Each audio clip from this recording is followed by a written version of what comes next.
Good evening, everybody. Welcome back to another video. Today, I'm going to talk about the compounding effect of consistency, how to use it to your advantage, and how, if you're not using it to your advantage, you're actually using the contrary rule to your disadvantage. And I'm actually going to describe this using the antagonistic theory because I think it serves as a little bit more of a reminder to us that we can all tangibly see. So to tell this, I'm going to use my own personal story of this past training block where I was trying to get faster over the fall and then had this surgery which took me out of training for approximately 2 weeks. Now, before the 2-week break, I was improving consistently over the course of about, 8 to 10 weeks. So it was very gradual improvement, and I was starting to get very comfortable with running again and running at faster paces. Now, it sucks because I knew exactly what was going to happen before taking the break that I had to take. I knew that I was going to decline in conditioning and fitness, but I really didn't understand how much I was going to decline. And getting back this past week has been crazy. Like, not only do you lose the habit of working out every day, so that affects your consistency in that regard, but on, I think it was Monday or Tuesday, I did my first 3-mile workout since the surgery. And if I could explain to you how sore I was and how much slower I was compared to, typical runs of that distance and that level of effort, it would probably make you very upset and maybe not even want to continue in sport, because just those 2 weeks off and, that first 3-mile run back, I was sore for probably 4 days.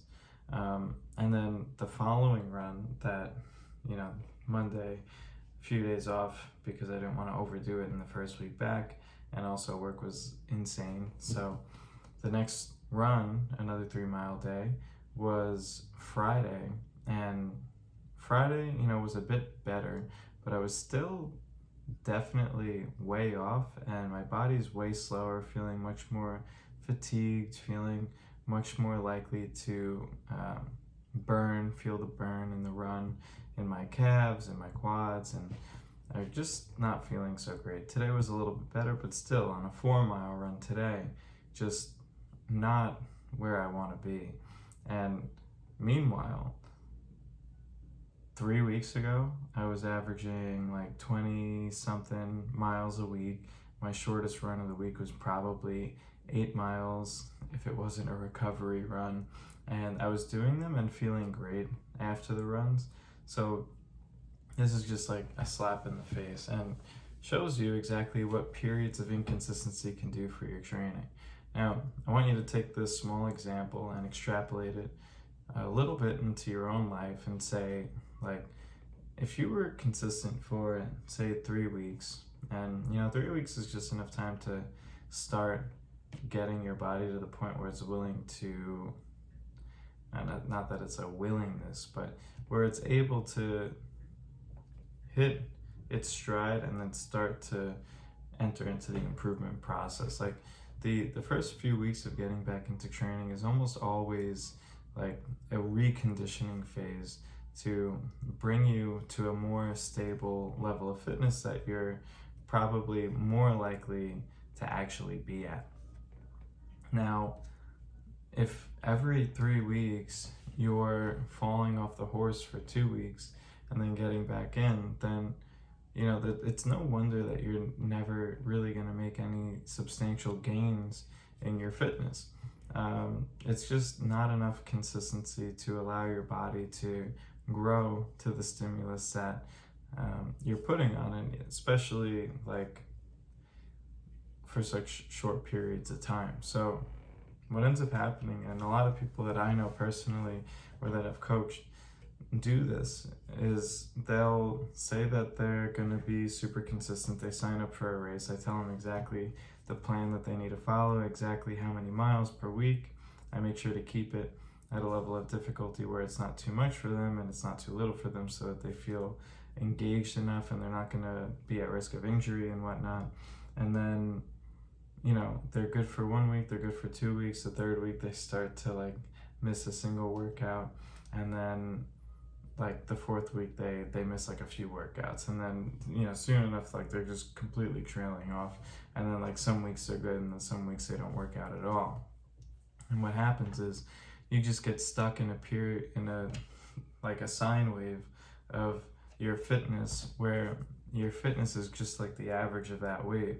And if you continue to just oscillate, productive, unproductive, productive, unproductive, then you're just basically going to stay at the same fitness level forever. And if you're getting older like everybody else is, then you're more likely to have a steady decline in your fitness for the inconsistency. Now, I don't want to scare you. It's not too late. You can always like make the choice and get committed and like really double down on being consistent and start to increase your trajectory and work your way up. But for even somebody like me who, you take off because, not because you want to, but because you have to, and otherwise you're very consistent, even people like me who have the best reasons to become inconsistent for a short period of time, or to stop training for a short period of time, there's whatever an expression would be for like, you're not exempt just because you have the better intentions. You're basically, you're in the same boat. Like, you have to start over, you have to start from scratch, you have to rebuild and get yourself out of the pit that you just dug yourself into by stopping. So I just want you all to think about that, especially as you're coming into the new year. It's easy to allow the holidays, between holiday parties, drinking, going out with friends, like whatever else, like the sweets, the pastries, whatever. It's very easy to get inconsistent and to let your training fall by the wayside. But, I would challenge you to, if something's important to you, and if this is important to you and you actually want to improve your fitness and improve your race time and set yourself up for the new year in a better way, then definitely consider adjusting your perspective on what it means to miss your workouts. Like, a lot of people that I speak to personally, like it's once a year, like these things don't happen often, you might not have a chance to like hang out with your friends and stuff like this again. But the reality is, it happens every year. If it's a choice between hanging out after work and grabbing drinks and working out, then you probably didn't prioritize your day properly. And just be honest with yourself if something isn't actually important to you. Like, if your training is very important to you and you have like a work function at night, then you get your training in the morning, you wake up a little bit earlier, you're a little more tired. Like, there's plenty of workarounds where you can allow yourself to make room for both the holidays and your fitness and your training and your goals. This goes for if your goals are more work oriented. This goes for if your goals are more like personal side business oriented, and it goes for fitness oriented. Like, anyone can justify anything.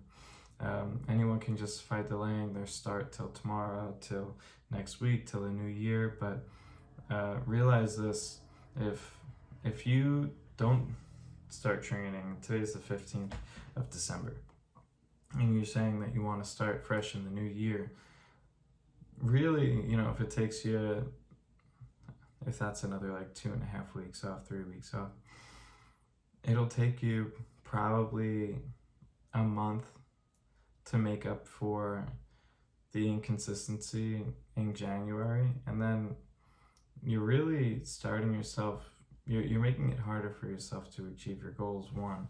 And two, you're starting off on a wrong foot where if you start your training cycle, say for your next Ironman, your next marathon, whatever, on New Year's, but you're starting from, 0 rather than, say, 60, 60 being like a good base, a good fitness base from like the prior few months, then the amount of growth that you can attain in like an 8-month training buildup from 60 versus 0 is ridiculous. Like the benefits are going to last you all year just from the choices that you're making in December.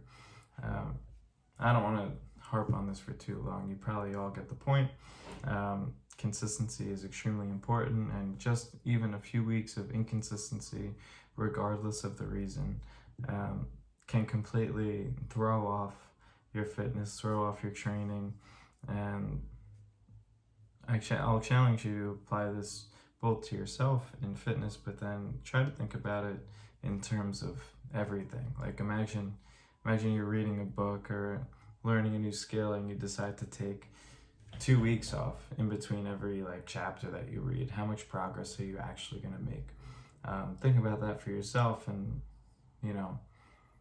hopefully that'll prevent you from further procrastination towards your goals, towards your fitness. So that's what was on my mind today. If you enjoyed, as usual, subscribe, like the video, and I will talk to you all next week. Tomorrow. Talk to you tomorrow.